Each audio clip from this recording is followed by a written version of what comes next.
ભાજપની બોખલાટ એટલી હદે વધી ગઈ છે કે એમણે વિસાવદરની જનતાનું અપમાન કરવાનું પણ નક્કી કરી લીધું છે.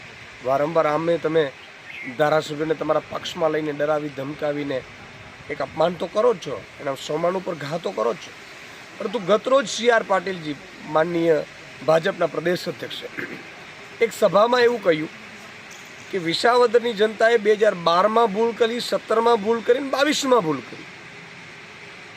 એટલે શું કેશુબાપાને વિસાવદરની જનતાએ ચૂંટાવડાવ્યા હતા એ ભૂલ કરી હતી? તમે વારંવાર કેશુબાપાનું અપમાન કરો છો.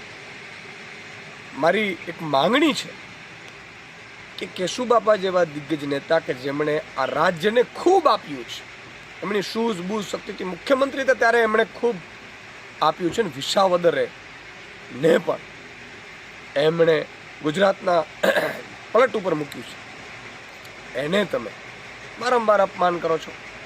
કેશુબાપાની સરકાર ઉથલાવવામાં તમારો બધાનો હાથ જ હતો, કેશુબાપાને પરેશાન કરવામાં તમારો હાથ હતો ભાજપવાળાઓનો.